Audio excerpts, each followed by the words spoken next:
What's up, everybody? Welcome to Palante, a showcase of Puerto Rican talent from the island and across the diaspora, presented by Tree in collaboration with Mano Magazine. I am your host, Hector Luis Alamo, the editor of Mano Magazine, founder of Mano Magazine. I'm very thrilled and honored to be hosting. I'm glad that I was asked to, shout out to Tree, of course, and my boy Jose Alicea. He was a guest on the podcast that I host, Latinish, YouTube, Spotify, Apple Podcasts. He was, I had him on because I'd been, like many of you, I've been seeing what Tree's been doing, especially during the pandemic, bringing artists together through the medium, through the medium of video chat, video, whatever you want to call it, Zoom, whatever. This is through StreamYard. All this technology is able to bring art and bring artists together and have an audience for them during the pandemic. And now that we're out of it, we're still rolling with it. And I had been watching him, and so I what Tree was doing, so I brought him on the show, and I'm so honored, so glad to be a part of what Tree's doing, bringing artists together, especially Latino artists, and giving them a platform and an audience that they deserve, right? And that you guys deserve to see. I want to give Jose and Tree their due, because that's my little spiel about Tree and what they do means to me and what I think about it. But this is the spiel. Tree is a multifaceted, artistic, global community of aspiring artists coming together to create safe and intimate events through our digital series and live events. Palante is a chance to bring the amazing untapped Puerto Rican artists, the talent of those artists from around the globe, to come together for a night of music, art, and conversation. I mean, that's why I had to read that, because that's way better than what it's in the same vein. But big shout out to Jose and Tree and all the artists that have been constantly or regularly showcasing, sharing their work through Tree and through this medium of video and everything. I'm in Chicago. I'm based in Las Vegas. I'm born in Chicago, born in Humboldt Park, Puerto Rican. My half Puerto Rican, not from, born in Chicago. So now you're like, oh, is he really Puerto Rican? No, but I'm really Puerto Rican. Like somebody said on my show, that's that line. I wasn't born in Puerto Rico. Puerto Rico was born in me. My other half is Honduran, but I'm in Chicago. Just landed in Chicago. Looking at the Sears Tower right now. I'm in some music rooms, and shout out to my sister-in-law Priscilla for hooking up with the nice background. But let's get into these performances. I've been really getting to know these artists' performances. Stalking their Instagram pages and looking at all the things that they do, and they're just inspiring, right? To see people who are just so bursting with creativity that they're always coming out, always creating things, always, with videos and poetry and songs. And it's just amazing. It's just, it makes me seem like a talentless motherfucker, right? But hey, at least I get to host it. That's my consolation prize. But I guess we're going to bring, the first, or I don't know how we're going to do this. I think we're going to bring on the first artist, which is Daida. Hope I'm saying that right. If I don't say anybody's name right, just slap me, tell me, Daida Lee, who is in Tumba, lo dijiste bien. You said it right. She's in Puerto Rico. I asked her where she's at, then I 2 seconds later I heard the coquis and everything, and I was like, all right, I know exactly where you're at. Welcome, Daida. Daida, I've been following looking at the things you've been doing, especially in the last few months, man. You're always, the photography and the exotic locations and the poetry. You have such a powerful poetry, and you deliver it, with fucking balls, man. Like I'm watching your performances. And I'm like, I wish I had balls like that, to say the things that I want to say sometimes, But welcome. Thank you so much. Tell us a little bit about, like, your poetry and your life, and then the things that, I mean, because you're also, you just like Puerto Ricans tend to be, Puerto Rican poets. I mean, you're an activist, right? You are about making the world a better place, right? Yeah, I think every artist, at least here, every artist is very like active in in social issues, Yeah. and they are very loud about injustice and stuff like that. Even our protest against things that the government is doing. But if you see one of our protests, if you come to one of our protests, they are very, no sé cómo decirlo en inglés, son bien teatrales. Yeah, this is a Because Spanglish show, everybody. Dad asked me before, like, hey, were we just speaking English? I'm English dominant. I was actually born, Spanish was my first language, but then school and everything, I understand it, but I can't speak it for shit. yeah, If I okay, speak it, okay. I'm gonna embarrass myself. But we're English, Spanglish, Spanish. This is a Okay, Latino pero show, Latino nada, artists. las protestas son bien teatrales. Like there's a bunch of performance in the things we do in protest, in the things we do, in the things we say, and and we just have it. We're just a bunch of angry people trying to make this island the paradise that it is, because Yeah. this is paradise. I love my island. I love Puerto Rico. I wouldn't, like, I don't want to leave. To be I want to stay here. I want to make this island a better place, and that's, todos nosotros queremos eso.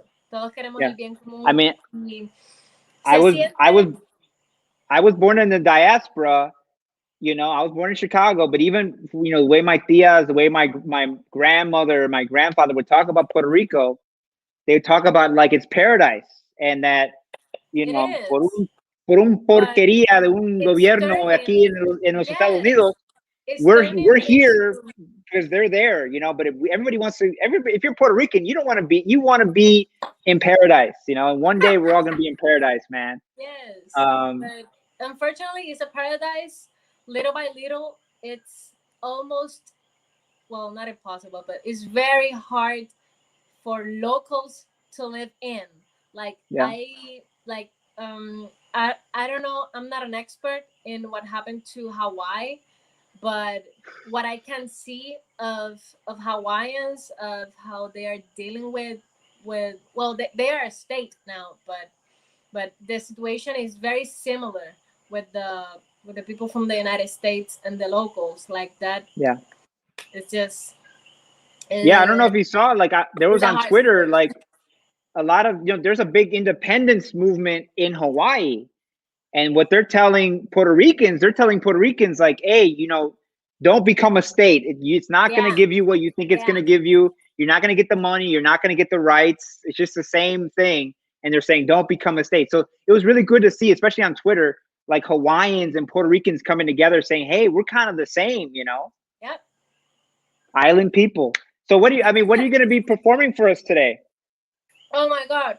The first poem I'm gonna say is called Promesas. It's in Spanish. I write all my work is in Spanish for now. For now, you never know. Yeah. It's called Promesas. It's a poem I did in the summer of 2019, verano del 2019, I think, when Ricardo Rosselló had to resign, and He had yeah. to resign because everybody got in the streets and kicked him out. That's why he had to resign. Yes, 2 fucking weeks, 2 intense weeks, like every day, 24/7 there in Fortaleza. Oh my God, that was very intense, but little by Well, little by little. yeah, it's good to see that. Hey, Puerto Ricans get together, man. Yeah, it There's very felt at little the of us, but moment. we're very powerful. Yes, at the moment it felt like a big win. Like, yes, fuck, we did it. And then we're like, oh wait, there is so much to do. Then There's you got still Wanda. so much to do. Oh my God. But yeah, But take it till the day away. we Take it. die, The we're floor is. gonna keep fighting. Yeah, always siempre en la lucha. Um, but take it away. The floor is yours. I'm very excited to, you know, be, you know, watching you live. So take it away. It's an honor. Thank you. Este poema se llama Promesas. Próceres principiantes para prácticas peligrosas. Premian pobres por perseverar, príncipes premiados por procrastinar. Promesas.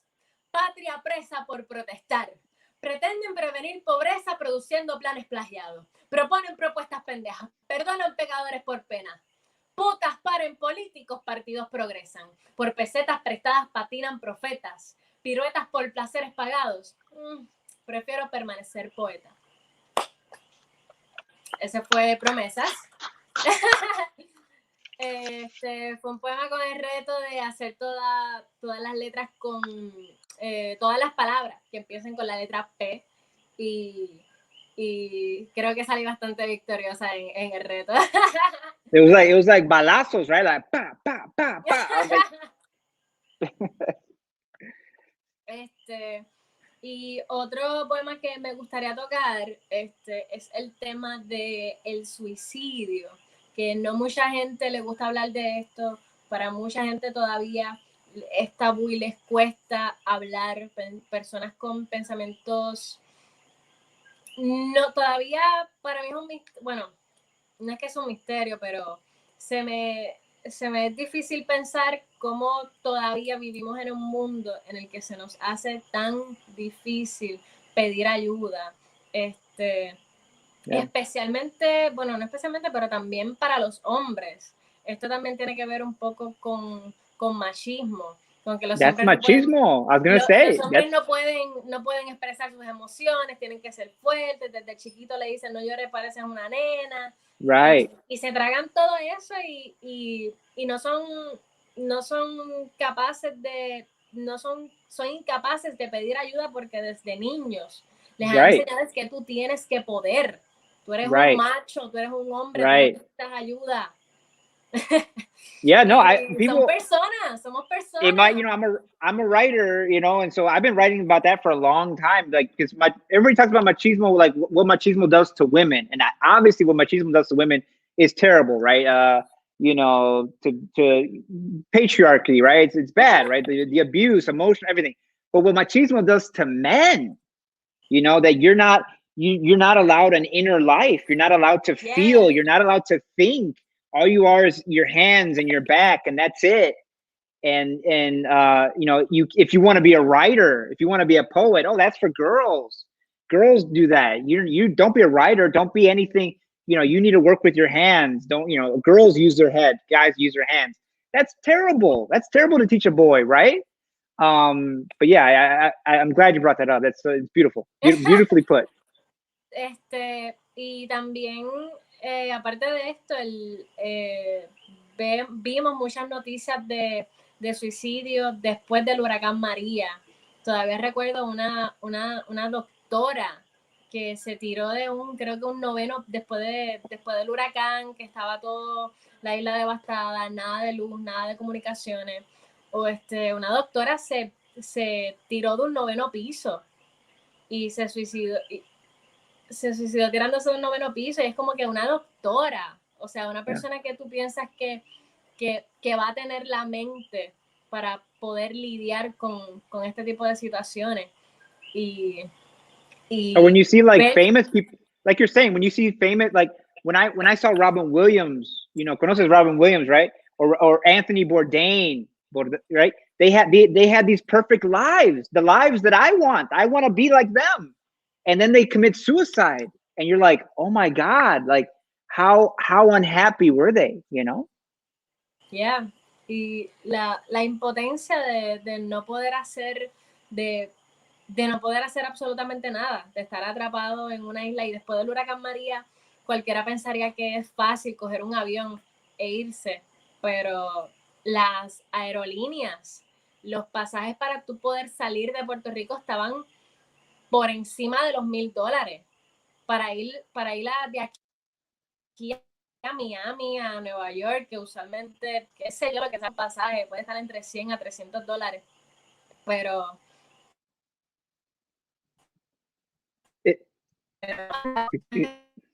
kind of breaking up.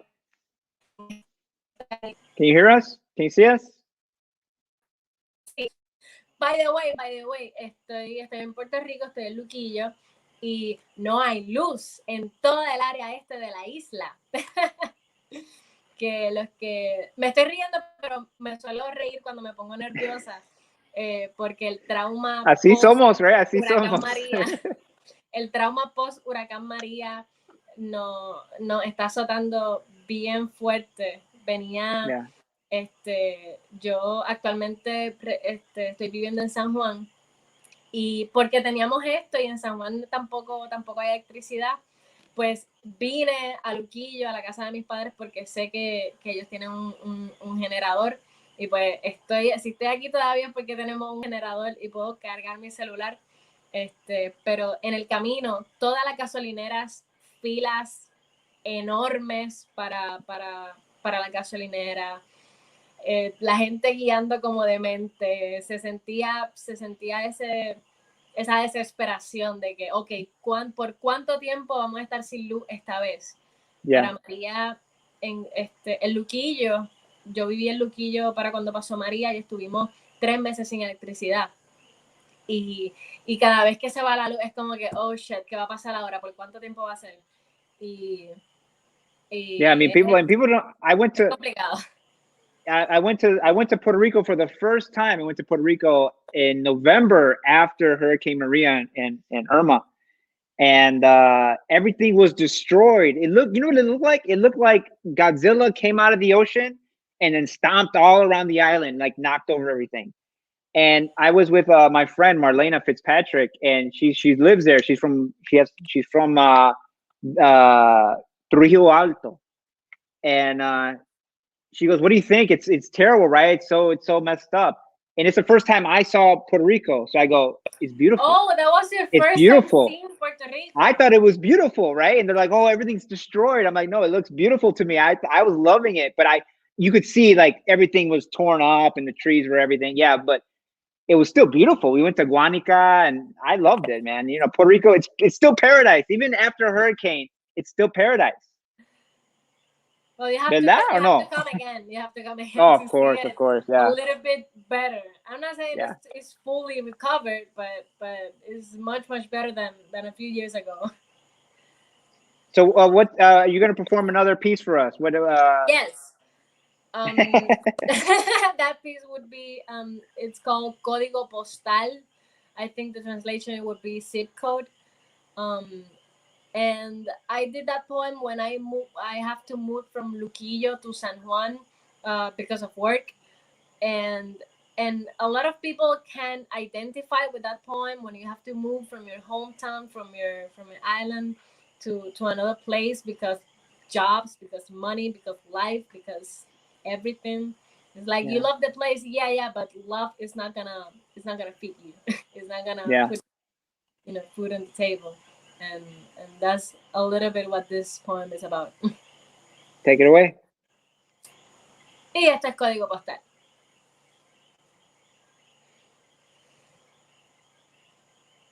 Aunque mi código postal actual diga lo contrario, yo le pertenezco a las playas más bellas que le bailan al Atlántico. Dejo que mis ojos coqueteen con el infinito porque la brújula en este pecho sabe cómo regresar a su barrio. Yo soy mucho más historia que solo 200 años y valgo más que la opinión corrupta de cualquier político. A mí nadie me borra del mapa, puñeta, este pedazo de tierra es mío. Cariño, este templo es agua de coco 90%. Soy quien en las mañanas levanta el sol para borrarle las pecas al cielo. Todo esto es mío, yo soy todo ello, soy pelícano tinglar y una langosta en un plato para extranjeros. Un 725 que no me deja comprar mi propio terreno. Un banco que le cede mi casa a un estadounidense. El río se crece coraje porque sabe que mi ser aquí pertenece. Estas lágrimas son puro salitre que nombre propio merecen. Sí, puede que la capital me haya engatusado con sus luces de colores indiferentes. Puede que mi código postal actual sea diferente, pero tuve que caminar lejos para crecer mucho más de lo que el amor puede ofrecerme. Puede que mi nombre se escriba de Eralí, Montoyo, Leandri en papeles, pero cuando lo pronuncies en tus labios, asegúrate de llamarme luquillense. Gracias. Thank you so much. Oh man, I mean, did you always perform like that? I mean, you have such a way of speaking that, I mean, does that must take a lot of practice, no? Oh my God, thank you so much. Yeah, a lot of open mics. No, I mean Many you open can tell, mics, man. many practice. Yeah, So that's what all the kids watching, man. If you want to be a poet, you gotta practice. You gotta practice. always like any other art, like Yeah. like like any other thing in life. If you love it, you respect it, and you practice Well, until there's the art, you like you said, the die. art. You have the art, but like you have to also practice the craft, right? You have to practice how you say something, and it's beautiful to see. It's beautiful. Yeah, and that's something you never stop learning. You never Yeah. stop learning because, by example, if you write something today, from here to 5, 10 years, maybe you're gonna perform it in a different way because you feel different about it, or or we never know. Everything is changing constantly, so we Yeah, there's grow, we poets. change. I've read about poets that, they'll write a poem when they're 20, and to the day they die, they're 80, 90. To the day they die, they keep changing it. They keep changing it. They keep changing it. Perfectionists, right? Perfectionists. Yeah, and a lot of love, and a lot of you gotta love it. You gotta love what you do. Well, I mean, when you have poets like you, Daida, it's not hard to love poetry. Thank you so much for coming on, Thank you, Hector. Thank you so much. and good luck. And then hopefully you get some light over there. Hopefully it's not 3 months. Yes, hopefully. Thank Thank you, you. Daida. Have a good night. We'll talk soon.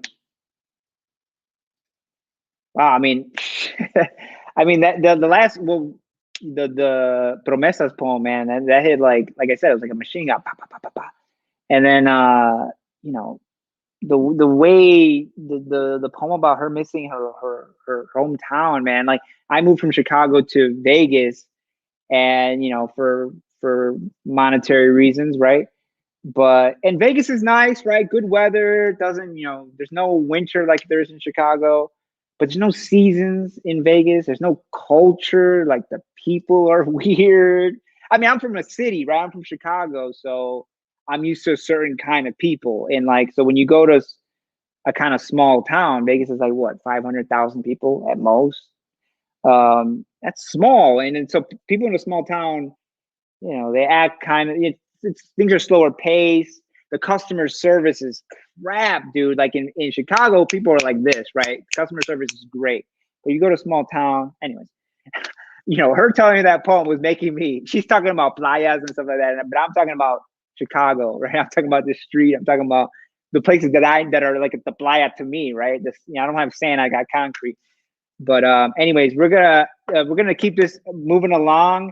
Our next performer, I believe, somebody will correct me, is the one and only David Sosa. I've been also following him. I mean, his voice. I when I was here's my fucking. I'm admitting this right now. When I was in eighth grade chorus, right?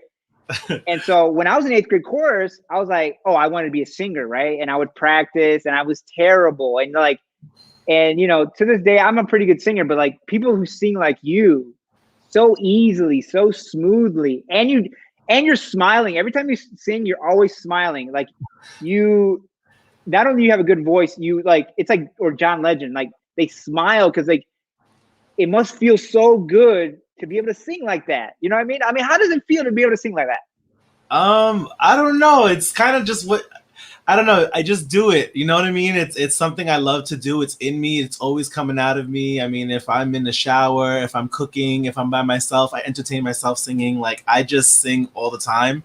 So I don't really think about it in the regards of like how I sound, just that I'm doing what I love to do and making space for it Wow. consistently I mean, in my day. I think everybody's tempted to sing in the shower because the acoustics in the bathroom, man. Yeah, Come no, on, those are man. the best topics ever. Like, I don't care. Give me any stage, but really give me the shower, like for real. There's people like who would go on American Idol and they're terrible, and then Simon asks them like, Did you only sing in the shower? Is that why you think you can sing? You know what I mean? Those concerts, those shampoo concerts. So how do you, and have you been singing since you were a kid? Were you one of those people? I mean, how'd you get started? How does somebody get started singing, you know?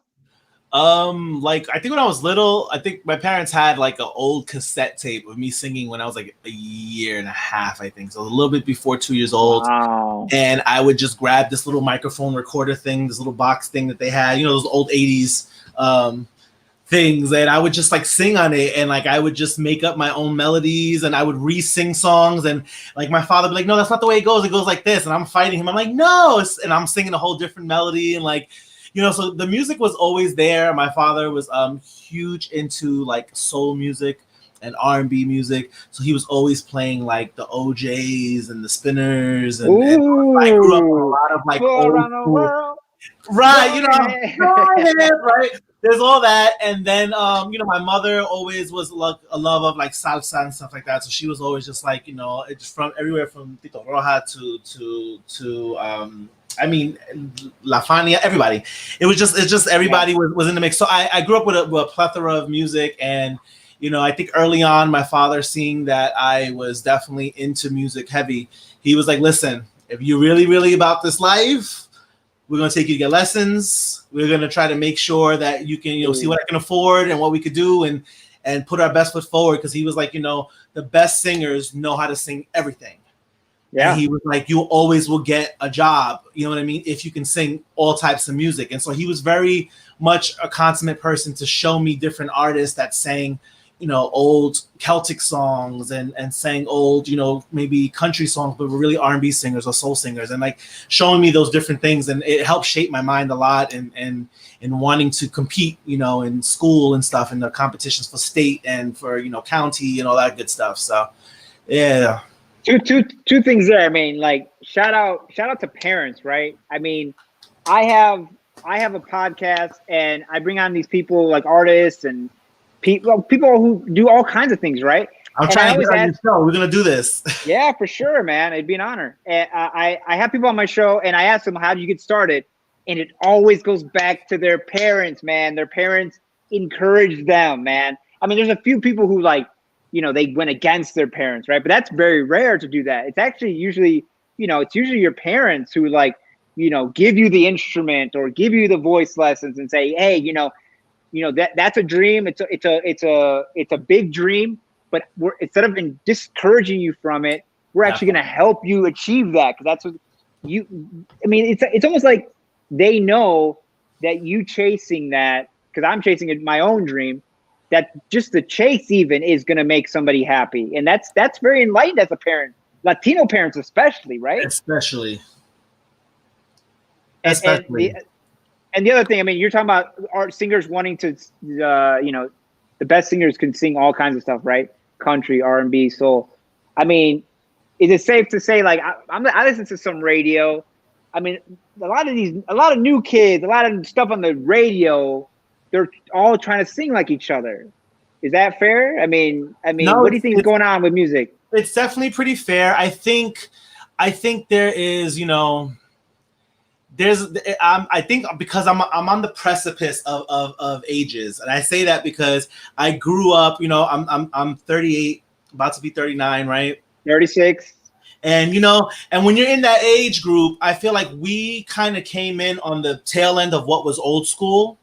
Yeah. But we were also ushered into what was new school. Like, we got to see computers like take over everything, but from a place that we didn't have them like that, right? And so a lot of everything's changed, and we've been caught in the middle. So one of the things I always am conscious of is trying not to judge other artists and what they do, but understanding that where they are is where they are.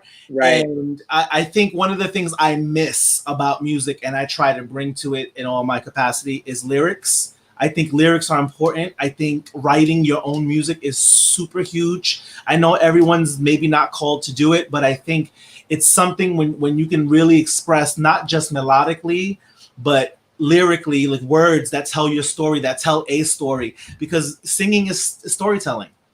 And Yeah. I think that's something that's kind of been lost in the mix. I think that people are forgetting how much life is really a muse, and there's so many stories to tell. And majority of what I'm hearing is about a lot of sex, a lot of drugs, and a lot of partying. I'm not hearing anything really that speaks about an experience of life. And so it's hard for me to engage in a lot of new music and a lot of new artists. I have my moments. I have a few artists here and there, but it's something I missed. There was a storytelling that I don't see too much now in music. And that's sad, because like music is the most powerful art form, and that it tells stories, and those stories like pass on value. Like, I know about love from the love songs that I grew up listening to, right? Facts. I know about all the feelings that I know about, sadness and happiness. I know there's a song that goes to that feeling, right? And it helps me understand what I'm feeling, right? Right. And what was I going to say? So two questions, and then you can, blow us away. Oh, cool. Who's your favorite singer, performer, entertainer, music growing up, and who do you like now? So rough, really rough. Because I grew up really old, and I loved a lot of obscure artists sometimes. Hit us with it, man. Hit us with it. If anything, we'll Google it.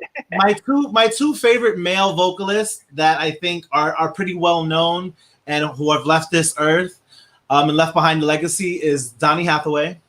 Yep. And Luther Vandross. Luther. They both had a way of Skinny telling... Luther or Big Luther? Skinny Luther. Or any Luther. Any Luther.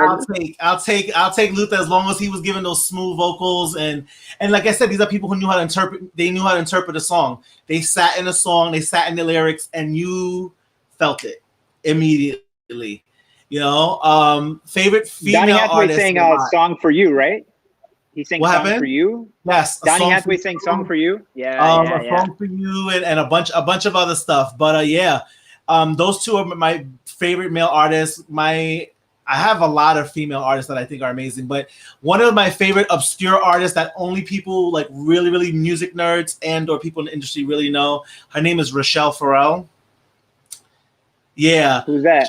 She's right. Her name is Rochelle Farrell. She is a jazz, soul, R&B singer who has like something like a 6-octave range. It's disgusting. She can sing low as a dude and as high as a bat, and it's amazing what she does with her voice. And I've studied her. I've listened to her and like just learned so much from just how she uses her voice. So what you talked about before with the craft, like really paying attention to what it is you do and how you do it and how to make it work the best way you can. Yeah, I mean, that's art is making it work, right? And then you end up getting something better than you even dreamed about, right? I mean, for real, our imaginations are so small. So what are you gonna perform for us? I mean, I'm so excited.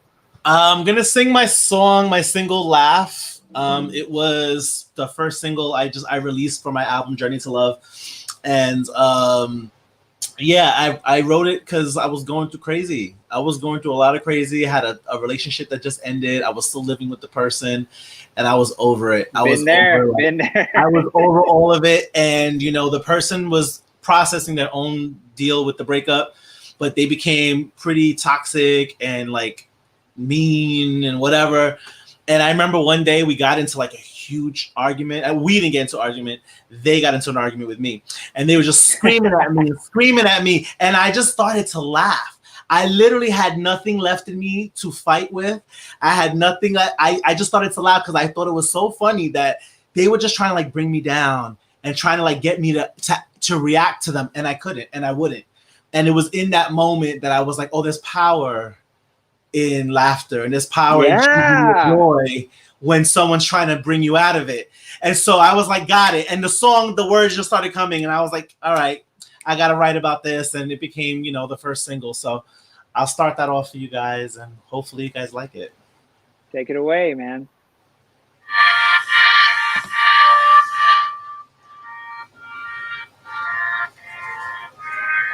I get my Bluetooth going.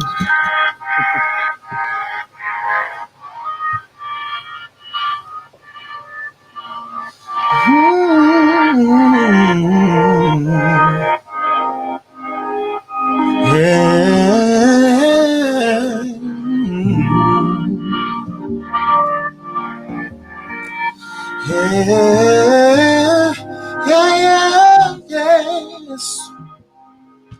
Ooh. Hey, yeah, yeah. I'm determined to be carefree, to keep my eyes on the prize, to keep my head to the sky. 'Cause I know to keep my happy, I request you stay away from me with your negativity.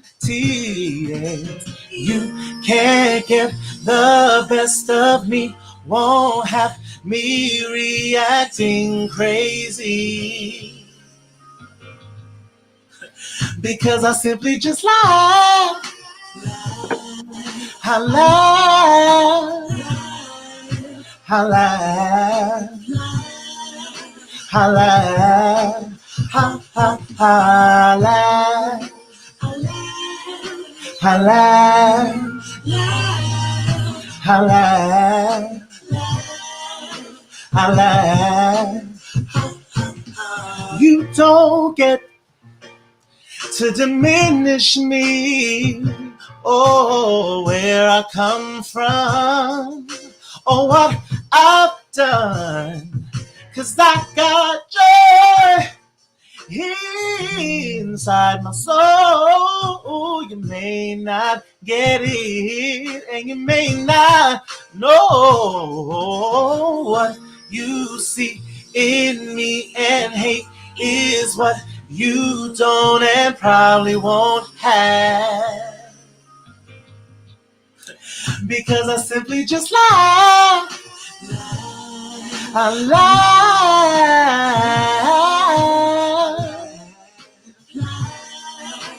Ooh,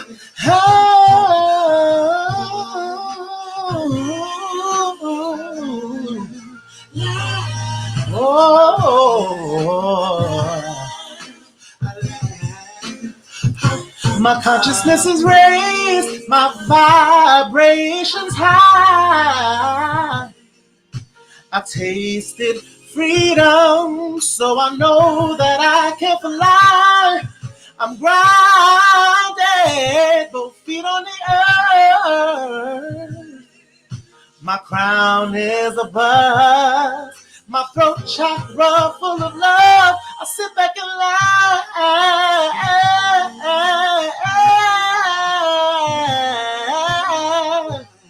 Hey, I throw my head back and laugh, yes.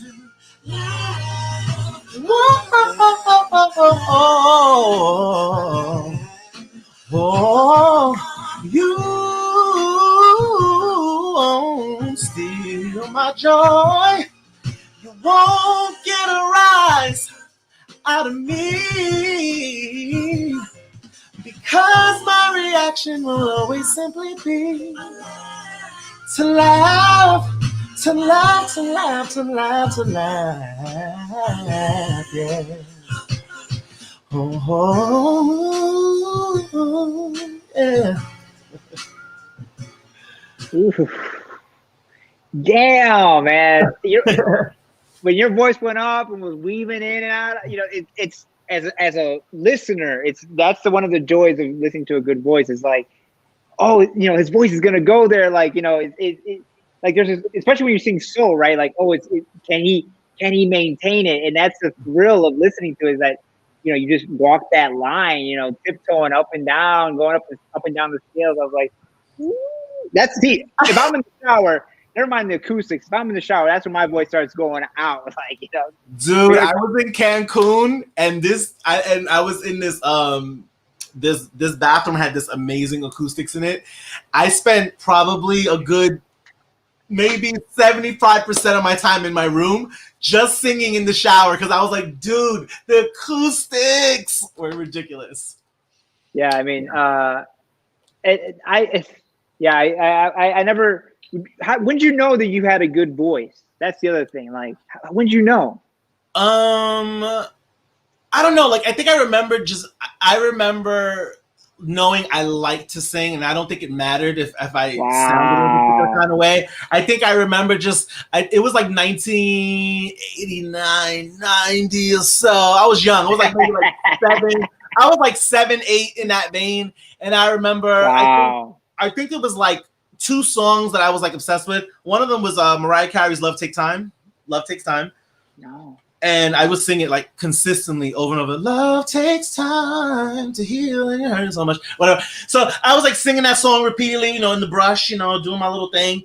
And then the other one was, I think, Shy. The very first time that I saw your brown eyes, right? Now, and I would just be like, do, right, you know. And I was just like in that mode, and like people would always be like, oh, sing that song. And I was the little brother that was like, everyone just like was around, the older people were just like, sing this song and sing that song.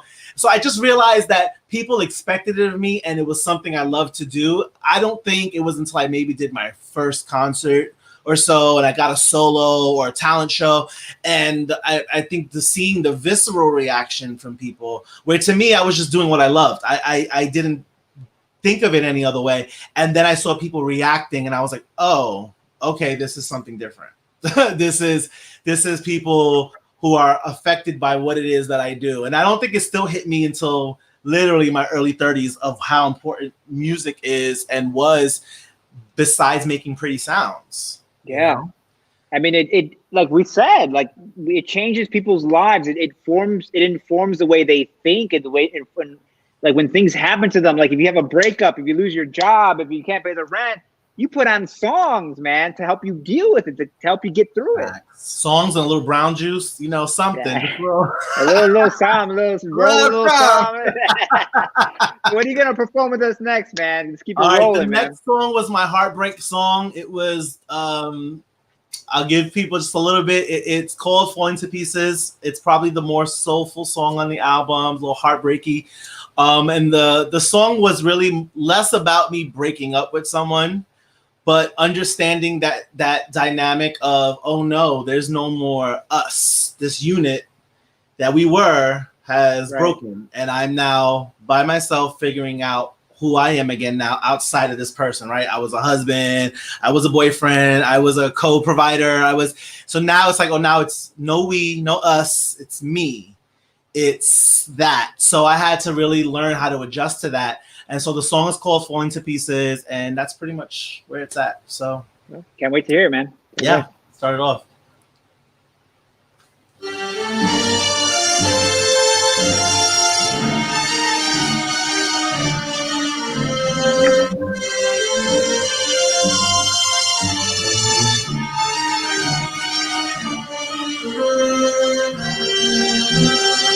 My heart's broken to pieces, shattered remnants to fall, drizzling down just like raindrops. Don't feel nothing at all. Can't see through the haze of my emotions. Clouds obscure my view. So no matter how hard I try, no clear vision of you. It's like I'm falling to pieces. I'm falling to pieces. I'm falling to pieces. I'm falling to pieces. Falling to pieces. I'm falling to pieces. Falling to pieces. I'm falling to pieces.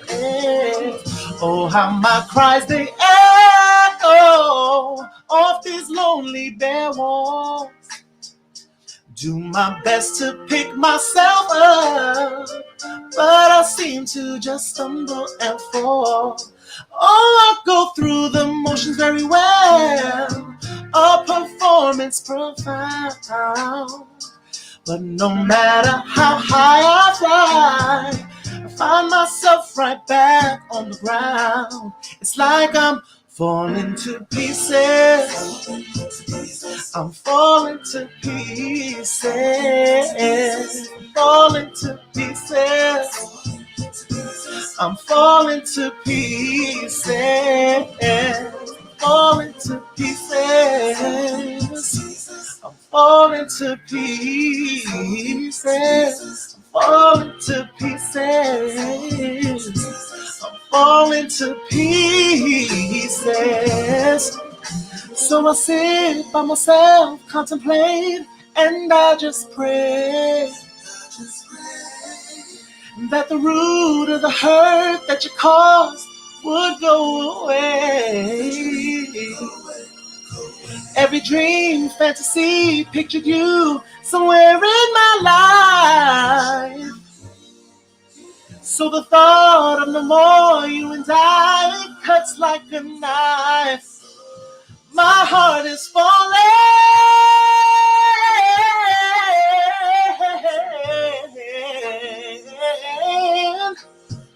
I don't know what I'm gonna do. Oh, I'm broken, falling. I'm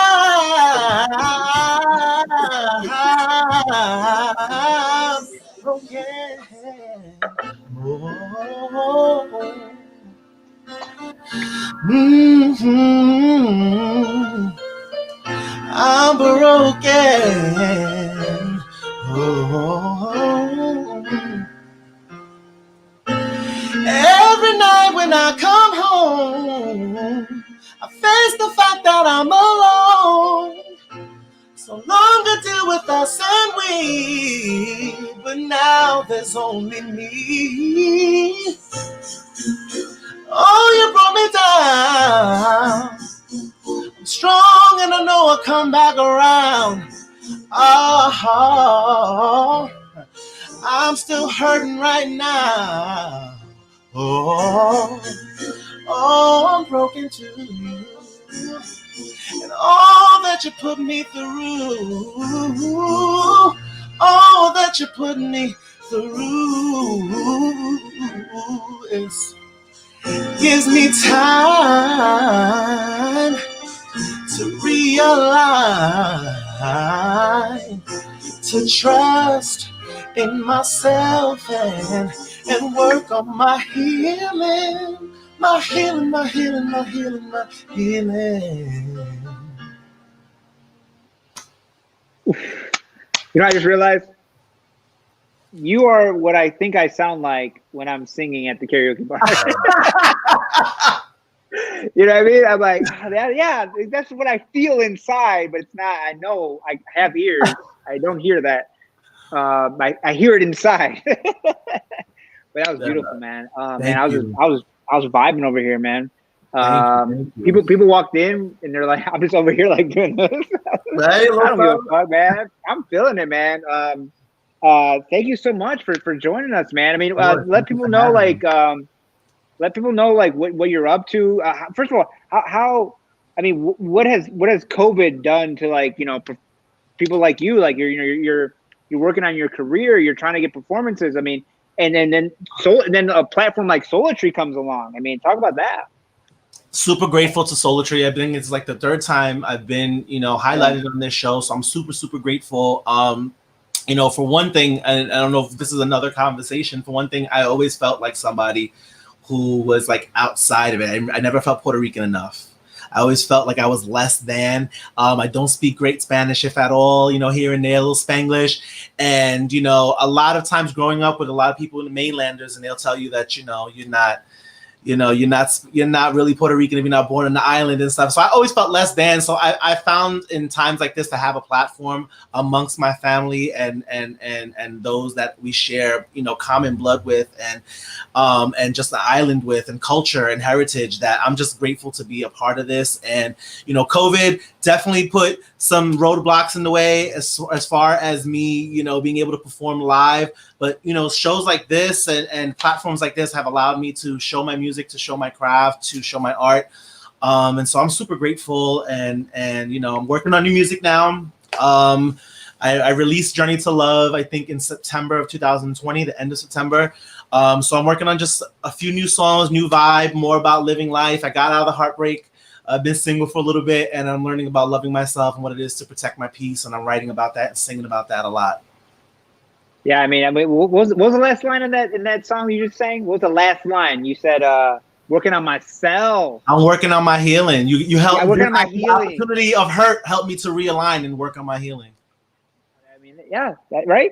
And the laugh, right? That's my whole philosophy. Anybody who knows me, that's my whole philosophy. You have two ways to respond to any situation. You can either Literally. cry or you can laugh, and just laugh. Like somebody's calling you out your name, whatever.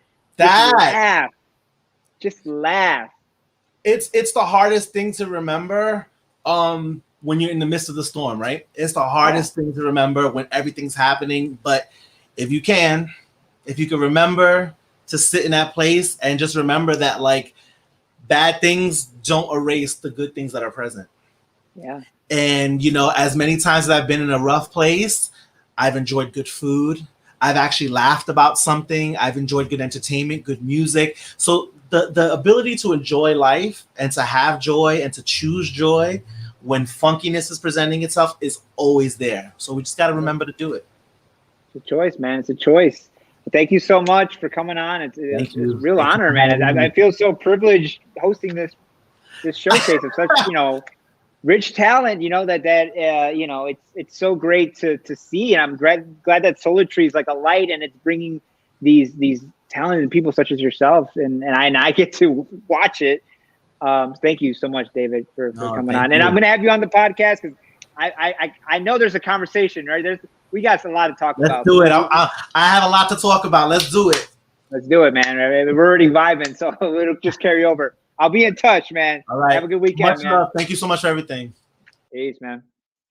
Man, I you know, it's like an embarrassment of riches, man. I'm like hosting this show, and these amazing, talented, you know, amazing poet, amazing singer. I'm over here vibing. People walking in, like I said, and you know, I'm drinking. You know, this is great. The sun's going down. Like I don't even know. Like this is real, but I guess it is real, man. Shout out to Solar Tree for bringing me on.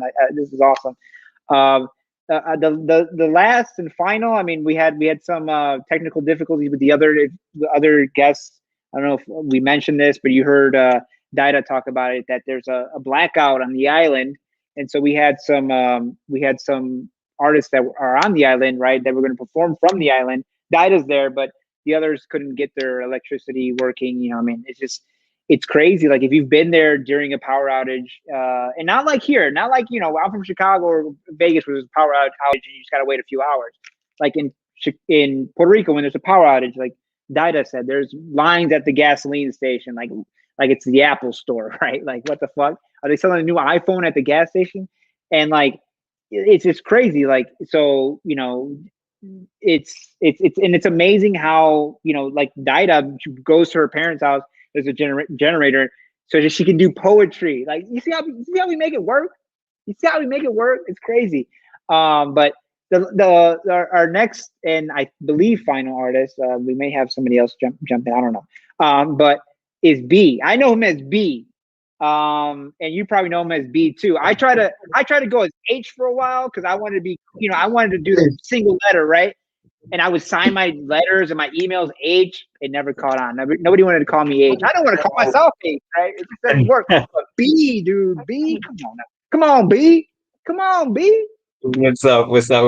Yeah, man, it's good to finally meet you, man. I mean, I've been watching your videos. You've been really hella involved in Solar Tree, and I've been enjoying your poetry. You're another poet who's, you know, so passionate and powerful, like powerful words, powerful lyrics. And you obviously practice your craft because you know, you have such a way of speaking that it really does justice to your lyrics, your poetry, and it's an honor to meet you, man. Appreciate it. Likewise, man. Waiting for this. So I mean, I forgot to ask where he's at. Where you at? You in New York? Where you at? Oh, no, I'm from New York, Brooklyn, born and raised, but I'm actually in Florida now. Kind of same for you, monetary reasons. I got a job down here, and we actually got hit with a storm too. I was like a couple minutes late scrambling. I was like going in and out of power from like 6 to 8. I was like, today, not today. You miss New York. You miss Brooklyn. You gotta miss Brooklyn. What do you miss? Yeah. so The much. Like people, the I culture. visited at first, and then I was just like, no, because yo, when you go out there and it's pricey as hell, and you see gas prices and it's crowded. I hate crowds. I'm a New Yorker that hates crowds. I get walk rage. People get road. I get walk rage in New York. I'm like, get the way. But not like you like again, you miss the culture for sure. I'm surrounded by a lot of blanquitos. I get the side eye all the time. I can't go to the corner store. Like I got a fucking what is it? I got a Dunkin' up the block, and I'm one day I was just like, yo, I'm gonna walk this. That's quick at no, it's not. You really think the New York and you think you could walk it everywhere? That is not the Yeah, yeah, yeah. case. And then you find yourself you're in Florida hiking to a Dunkin' Donuts. You know what I mean? Right. That's just how it is when you're not in Chicago or New York, man. You gotta like you find yourself. I drive like in Chicago. Like if you want to eat, there's on every corner there's a million amazing choices. But in Vegas, I gotta drive to some fucking third-rate sandwich, right? That they call a burger. And it just my soul is like, there's a voice in my head like, but my heart and my soul like, why did you leave Chicago? Yeah, right. And then on top of that, food, I can't get no good Spanish food out here. I haven't yet. I've been out here for almost a year. The best Spanish food I had is when I visited home. Yeah. Got to my mother's crib. Yeah, exactly. Not even a restaurant, just your mom's house, right? Like, Yeah, exactly. I wasn't wasting so any time with that. I'm excited about this, man. I mean, like talk about first of all before we jump into this. I mean, how did you get started in poetry, man? I got started with my father. I always say this, my father. It was like, I was 17, kind of like the teen angsty stuff. I was dealing with a lot. I had just gotten diagnosed with diabetes. I'm kind of getting out of high school, kind of just came out. And I'm just You like, got I was an diabetes? emotional wreck. Yeah, bro, type 1. Yeah. Well, what's the difference between And it type came 1 and late. type 2? And it came late. Type 1 is what they call now. It's kind of like I guess onset diabetes. It's like when pretty much your pancreas gives out, it's done, it's not doing shit for you. You're insulin dependent the rest of your life. Type 2 could be more like managed better with like diet. There's like pills. You could like there's possibilities of it going away. My pancreas is done for. It clocked out. It said I ain't coming back. And I'm kind of stuck with that. And it's weird because a lot of people it used to be called juvenile diabetes for the longest because most Right. people with that got diagnosed as like young kids. So I got diagnosed at 16. So I'm used to like all the sugary stuff, like all the stuff that I like to eat. And then out of nowhere, it's like, no, buddy, your life is changing this moment. How So long did I'll it? never forget the day that I got diabetes. I'll never forget because I had went to the appointment. I was sitting there with my father and they looked at my blood sugar. They were like, yeah, I don't even know how you're walking. We have to admit you right now. And I just looked at my dad and I was like, shit. I mean, talk about how you change. Because I like sweet shit too, and I'm always like, every time I'm eating something, I'm like, man, I'm about to get diabetes, man. I just know it because I'm addicted to sugar, right? And so, like, Yeah. I mean, how did talk about like how does your life change, man? It You're changed 16, so a lot. you're 16. You don't even have a lot of self control regularly, right? Right. But honestly, it kind of I think it got my life together. I'm not gonna lie. I kind of came at the right time because I was a junior in high school Wow. and I'm not gonna lie, I was wilding out. Like right before I got diagnosed, it was like my first half of junior year. I was cutting school all the time. I was going to hookies. I just started smoking weed. I was drinking. I was wilding out. And then honestly, I think like 2 months before I got diagnosed, I got caught smoking weed. So I was on punishment for the longest and diabetes got me out of punishment. So positives. But not so that like that. I got like my school shit together. I was in the hospital for a week and had nothing to do. So I just did a bunch of my own schoolwork and I ended up like skipping 2 math classes because I found that I was like really, really good at math and I thought I sucked, but I was actually really smart. And then it kind of just, I got me on the right track, a little more discipline, better with my health, got my stuff together in school and whatnot. But yeah, so That's kind of like crazy. moving forward. It's like diabetes saved your life, right? Like it like put you on a better to an path. extent. Like it's crazy. Yeah, because I'm a hard-headed person. So honestly, it's not like I even hung out around the wrong crowd because like I would always travel to school with like my 2 best friends in high school and we would take the train together and they would make a right to go to school. I'm like, yeah, I'm going to this hookie party. And they'd be like, Brandon, no, you're not. I'm like, yes, I am. Like they weren't going to stop me. You weren't bad influences. I'm Brandon. I'm gonna just do what I want. So that was kind of just it. So that rebellious spirit. I mean, how does poetry start? I mean, that's the. I think a good poet has a rebellious spirit. So how did you start writing? Oh, because like I said, between all the stuff going on, I was not only an emotional wreck, I was just wilding out. So my dad was like, you need to find an outlet. So he took me to Capicu, this spot in Brooklyn. but pretty much like a second family there. And I started going in there at 17. I was not legally allowed, but I still got in. And I'm watching these people do what they do, and I'm just like, all right, maybe my dad was onto something. So then I started, and then I started performing, and all the way until I was legally able to do it, and then I just kept on pushing. And I went from like this super timid person and a shaky voice. Like I pulled up old videos of myself recently. You can hear my voice shake when I was performing. It's so funny. That was like 12 years ago. And now, like, here I am. I'm about to release a book. I'm doing all this stuff with Solartree, and it's so therapeutic for me. Let's put it like that. Yeah, I mean, and it's therapeutic for people like me. I mean, like, you know, when I would watch your videos, like, you're so. I mean, like, I love it. The mug with the B on it. That's just who you are, right? Like, you just. It's so inspiring. Like, I wish that I was more like you, right? Like that could just speak what I feel, and I guess I think people say I speak well, but I don't think I speak well. It's the same way with you. Like, people say, oh, if they compliment you on the way you perform, you don't see it that way, but you have to take their word for it. Oh yeah, all the time. Especially because speaking in conversation, half the time I'm like, I trip over my words all the damn time. People be like, "Oh, like, what's your name?" This is why B is so easy, because people like the two questions I struggle with the most are, "What's your name?" and "How old are you?" I really sit there like, I'm like, damn, they think I'm slow. Just B I fumble all B. the time, but when it comes to spitting, I'm just like, all right, you know what, I got this. Wow, that was that rapper Dragon. He was DMX. Remember Dragon? Yeah. I supposedly he stuttered in real, like when he was talking, he would stutter. He had a terrible stutter, but then when he spit straight flames. Like, it's crazy how art can do that to you, right? I mean, and you could have this thing that you think you can't get past, but art opens you up, man. Yeah, definitely. So what are you going to be performing for us? I mean, I can't wait. All right, I got two pieces.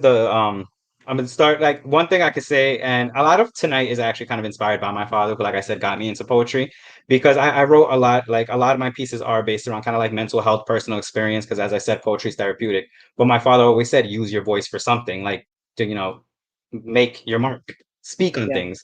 So kind of my first piece, it's called Where Do We Go? It's actually, I'm just gonna perform one verse off of it. It's actually like a 7-minute video I have on my Instagram.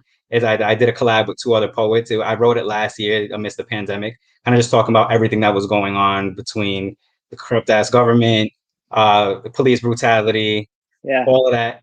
So I felt like the first verse that I wrote for that poem would be really good for tonight. Let's And hit that's it, all I man. want to say. Let's do it. All right, so you can follow me at brand.ari and catch the whole thing. But this is Where Do We Go? Where do I go when I'm put in a position to fail or die young? My skin tone is a predisposition because it ain't the white one. I'm fighting on the side of certain history I know is the right one. The plight of my people is downright disrespectful. The people meant to protect us have been outright neglectful.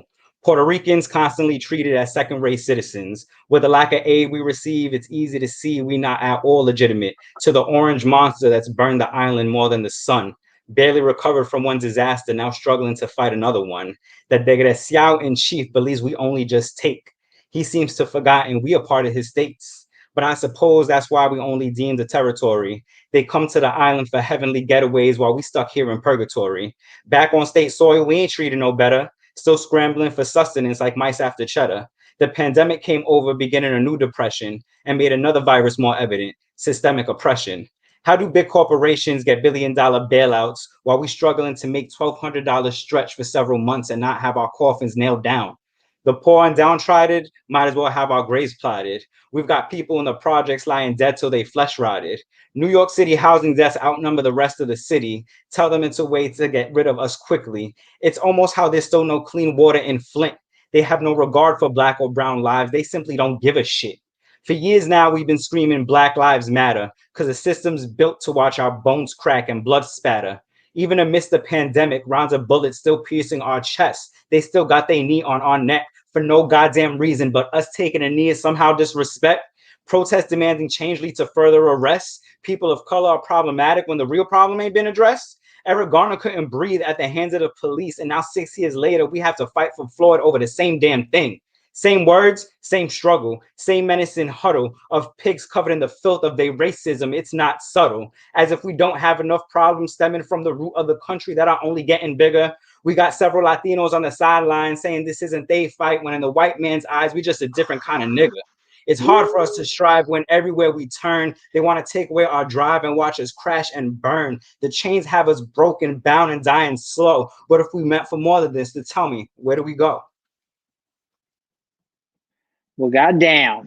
Like I'd seen you perform that in another video, and I thought it just captures the moment, right? It captures the feeling that a lot of like you just want to fucking scream, man. There's all these things that are trying to destroy us physically, emotionally, mentally, spiritually, and I mean, what I wrote down a line: the poor and downtrodden should already have our graves plotted. Like, come on now, like you anybody you sound it sounded like a Mortal Technique.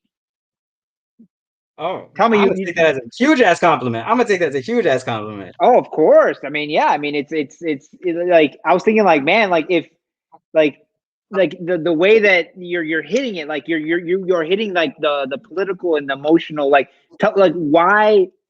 How does that start? How did you start writing that, and like what was guiding you through the composition of that?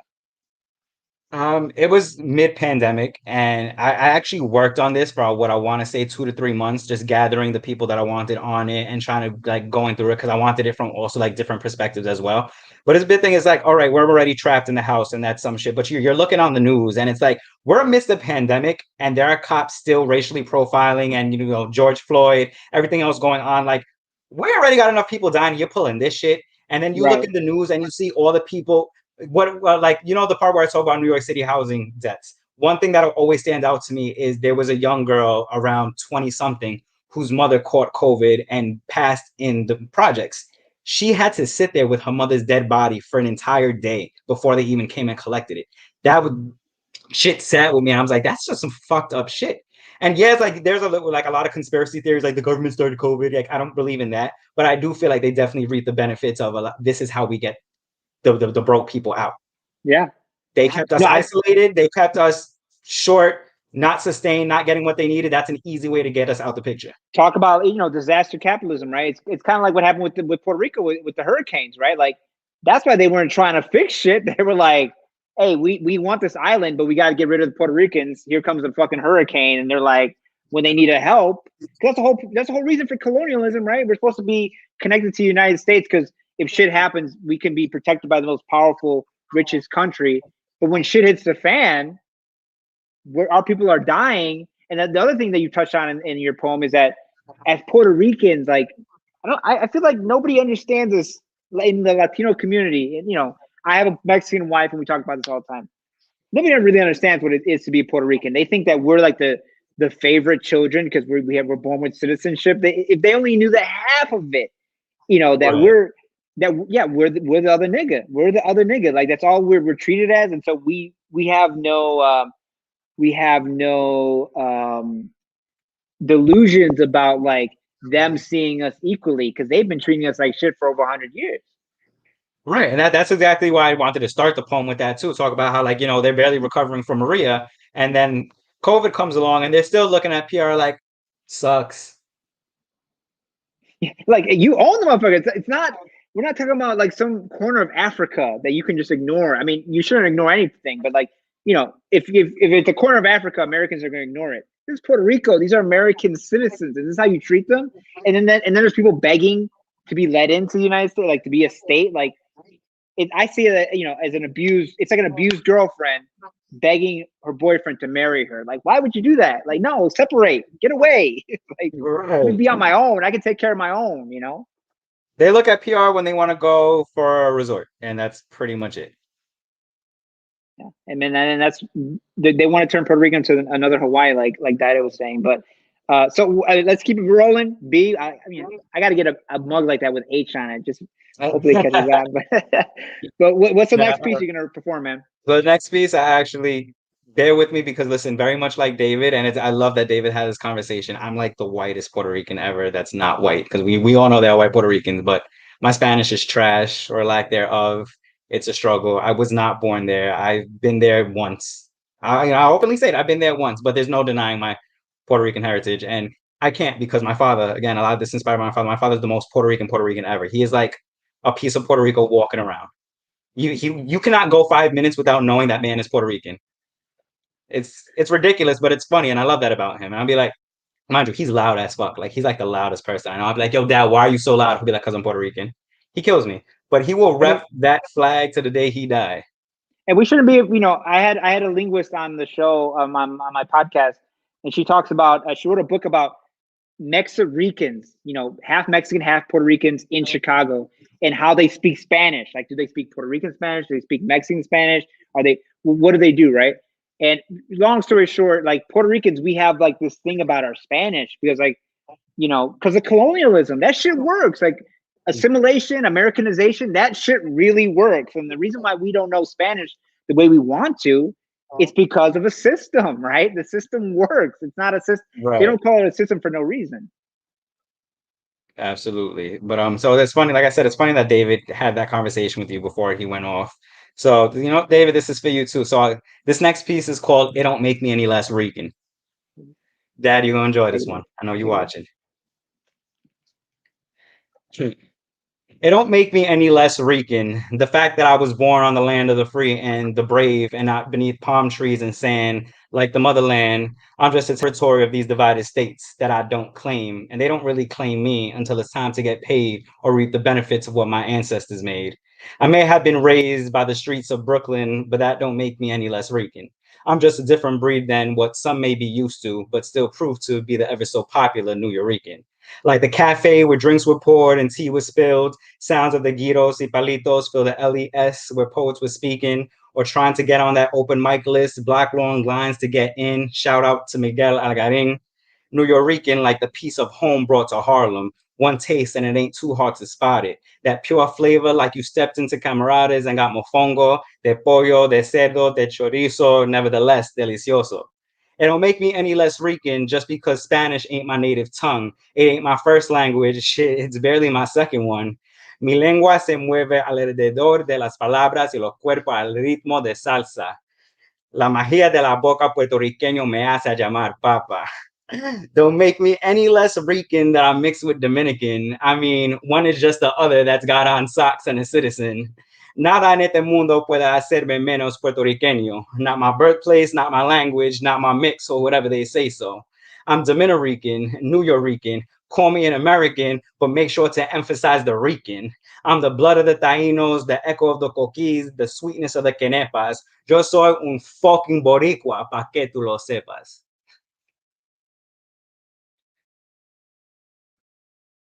You muted, brother. Still muted. Hold on. I mean, that's the answer for every Puerto Rican that is feels, and there's a lot of us that feel insecure about our Spanish, man. Like if we don't know Spanish, it don't make us any and that's what the linguist said. Just because we don't know Spanish doesn't make us any less Rican, man. Puerto Rico is, you're not born in Puerto Rico. You can be born in Puerto Rico, but Puerto Rico is born in you, and it's all about it's here, man. You feel it, like just because I don't speak the language doesn't mean I ain't I don't think about Puerto Rico. I don't think as a Puerto Rican.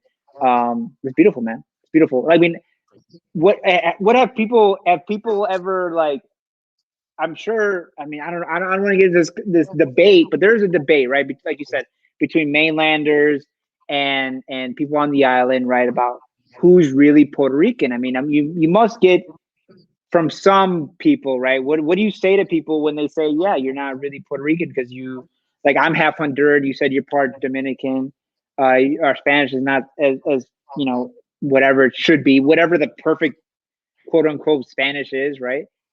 Obviously your poem is a response to that, but like, what should we say? If we can't recite your whole poem, so what do we say? Honestly, like, I'm just, well, what do you want me to tell you? Like, I'm not who you want me to be. There's another piece I wrote that I think in like 2017, shit, time flies. Like 2017, kind of about, when people be like, oh, who are you?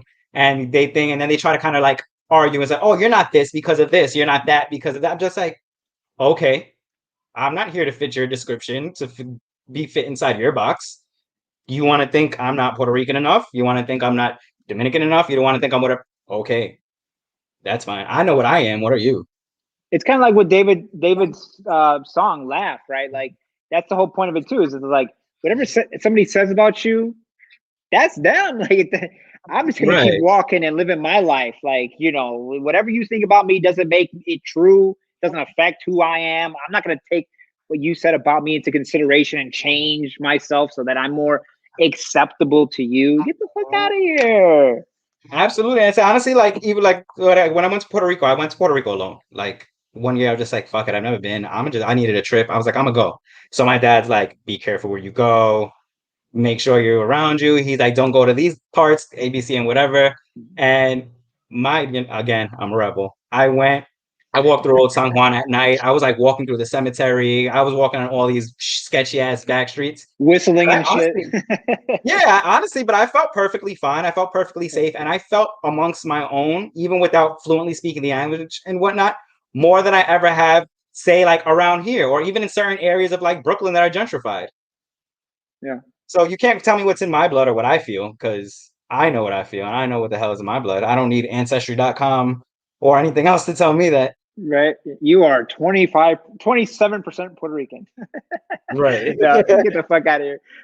Thank you, B, for coming on. I mean, let people know where they can find you and what you're up to and what's in store, man.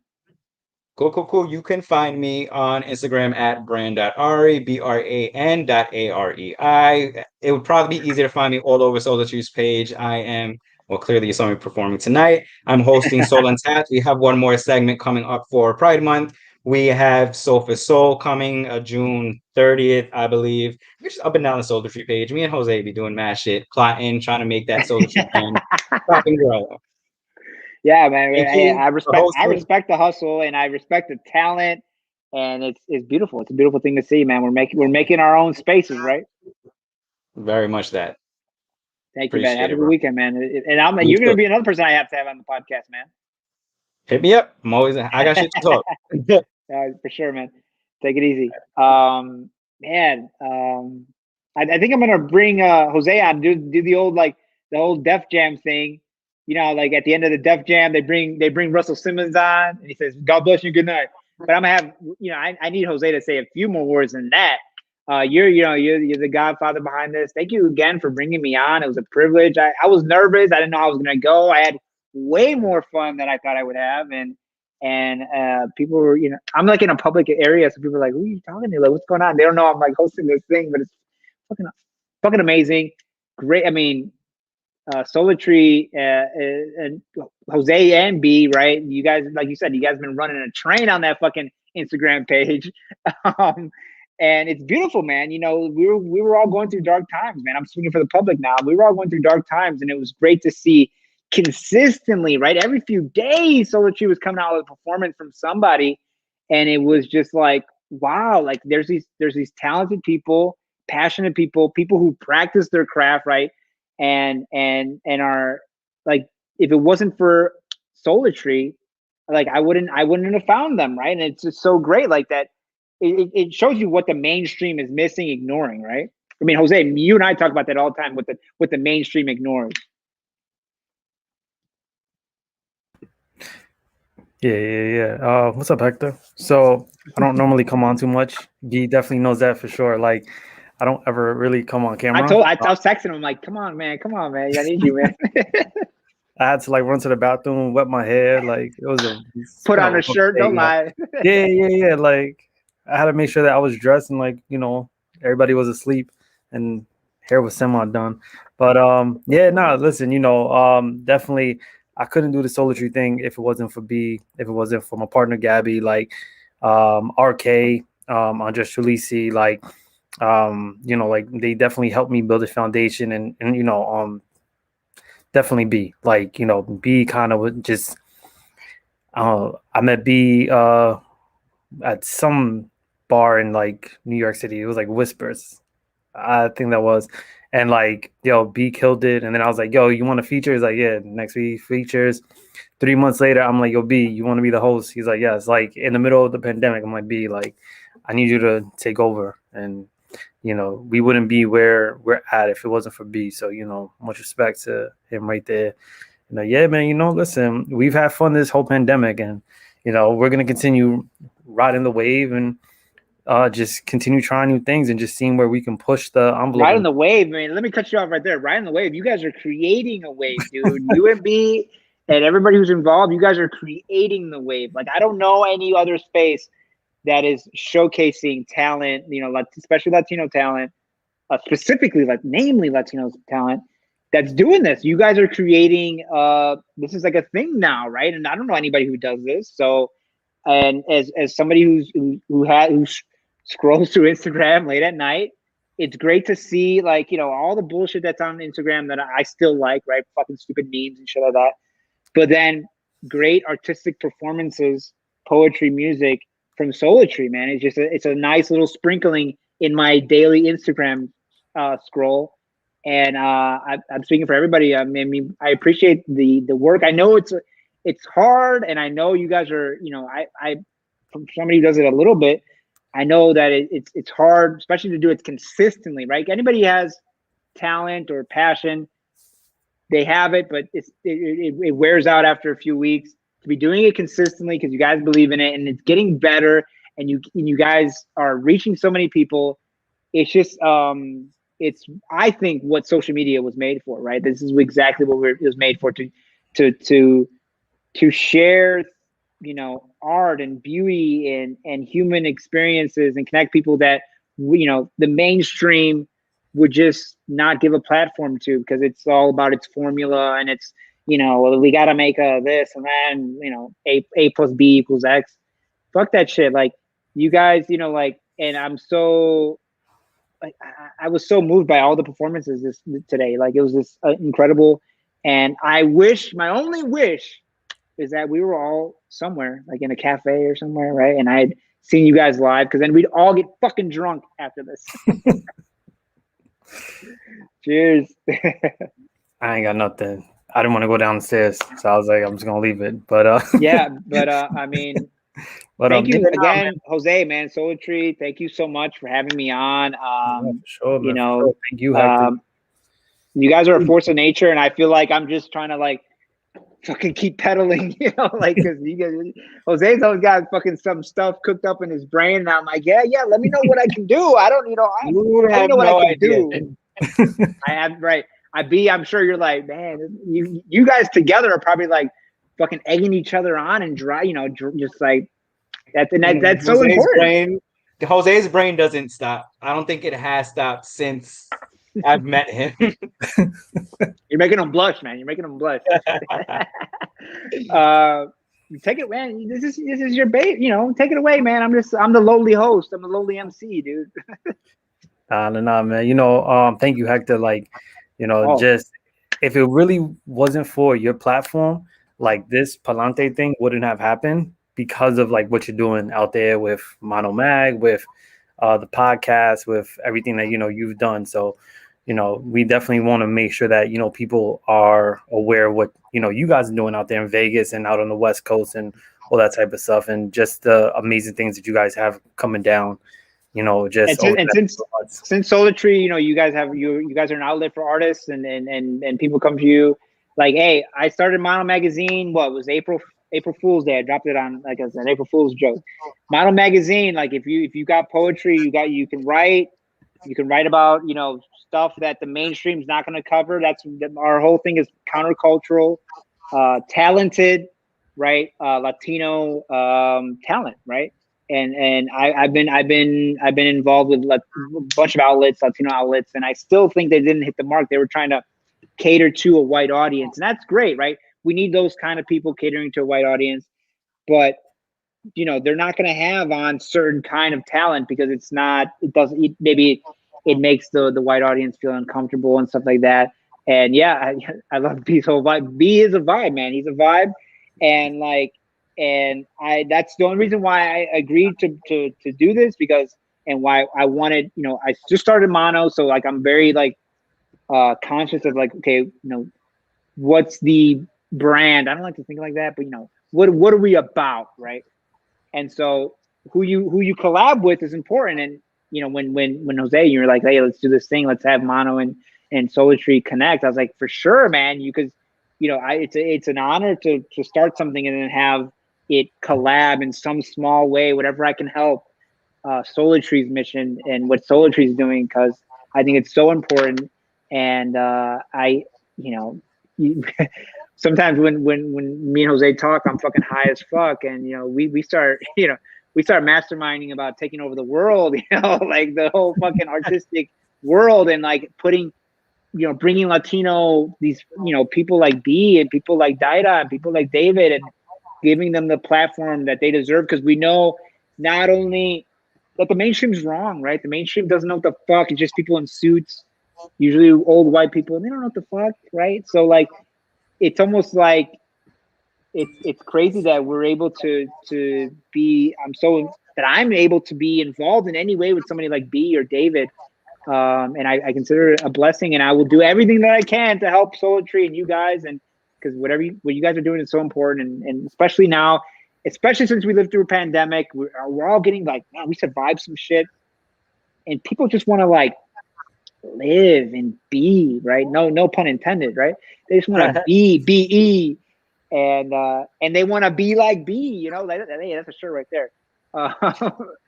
But thank you so much, man. It was a pleasure. It was a pleasure.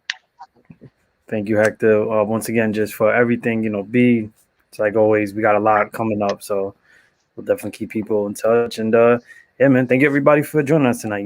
This is just the beginning of a lot more projects, and just continue following Solar Tree. Quick plug, go watch the In the Heights movie. That is my quick kind of plug. And yeah, like, we as Latinos and Hispanics and all that, like, we need to go support that movie, because that movie's going to be the start of something wonderful for us as a people, if we all come together and just go stream it and watch it 150 times this weekend.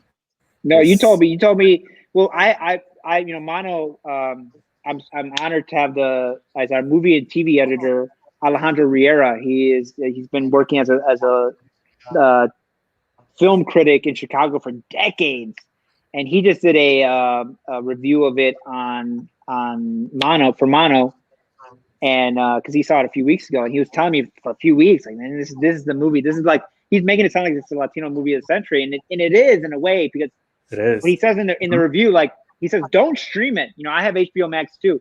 He says, don't stream it. Actually, go to the theater.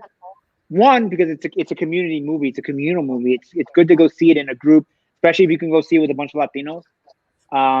And two, this is Hollywood giving us our shot, right? And they want to see, like, okay, if we give you guys chances to make movies, can you guys be a box office success? Now, it's kind of icky to think like that, right? But this is his argument for going to the theater and not streaming it. Hollywood wants to see what the Latino movie goers' dollar is worth, right? And so we need to. They're giving us a chance, right, with In the Heights, and so we need to go this weekend, have it be in the top 5 box office, so they know, just like Crazy Rich Asians did, right? Once Crazy Rich Asians was popular and it made whatever in the movie theaters, they're like, okay, Asian everything, right? We got to do that with Latinos, right? We gotta support our own, just monetarily, right? And from what I'm hearing, that the movie is really Latino. It's not like white people in a room. What do Latinos like? Let's have a quesadilla in there. No, it's actually like a Latino movie, and it sounds Latino, and it's about Latino. You recognize your life in it. You know what I mean? And so, hell yeah, I'm gonna go fucking support that with my dollars. Like, I can buy fucking Air Jordans. I can buy an iPhone, but I can't go pay $15 for a Latino movie, because I know Hollywood's watching what we do. Like, go watch it. If you have to stream it, I know times are tough. If times are tough, how the fuck you got HBO Max? First of all, right? So if you got HBO Max, cancel that shit and go to the theater and watch it. There we go. That is everybody's weekend plans. With all that said, have a good night, everybody. Yeah, good night, y'all. Viva Puerto Rico! Pa'lante!